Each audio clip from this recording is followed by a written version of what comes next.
ورحمة الله. الحمد لله نحمده ونستعينه ونستغفره ونؤمن به ونتوكل عليه ونعوذ بالله من شرور أنفسنا ومن سيئات أعمالنا. من يهد الله فلا مضل له ومن يضلله فلا هادي له. ونشهد أن لا إله إلا الله وحده لا شريك له. ونشهد أن سيدنا وسندنا وحبيب طبيبنا وقلوبنا ومولانا محمدا عبده ورسوله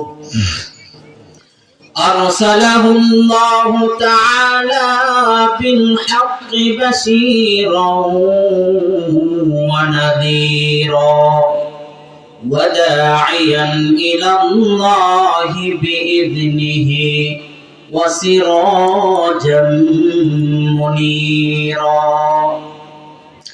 أما بعد فأعوذ بالله من الشيطان الرجيم.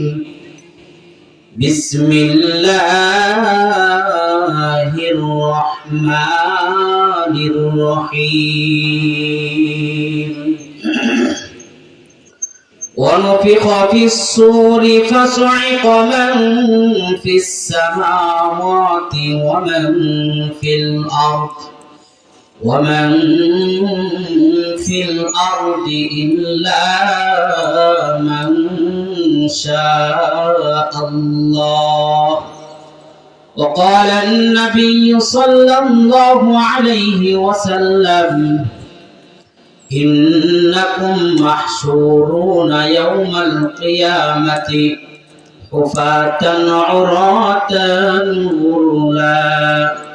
وقال النبي صلى الله عليه وسلم আমি যে আয়াত থেকে তেলাওয়াত করেছি, যে হাদিস খানা থেকে তেলাওয়াত করেছি, সংক্ষিপ্ত আকারে সেখান থেকে কিছু আলোচনা করব ইনশাআল্লাহ।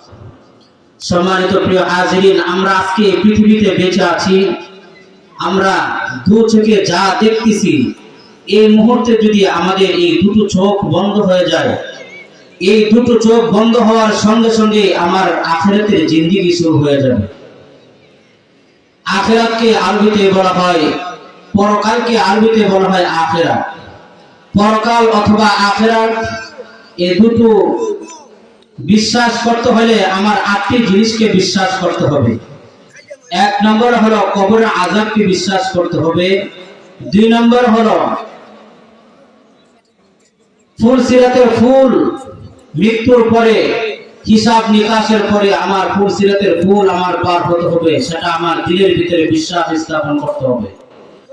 3 নম্বর হচ্ছে হযরত ইসরাফিল আলাইহিস সালাতু ওয়াস সালাম তিনি সিংহায় ফুঁক দিবেন, এই কথা আমার বিশ্বাস করতে হবে। সিংহায় ফুঁক দেওয়ার পরে আমার হিসাব নিকাশের পরে দুনিয়ার জিন্দেগি, দুনিয়াতে আমি যা কিছু করছি না কেন সব কিছু হিসাব নিকাশের পরে আল্লাহ তাআলার কাছে সেই হিসাব আমার দিতে হবে, এই কথা আমার দিলের ভিতরে বিশ্বাস করতে হবে।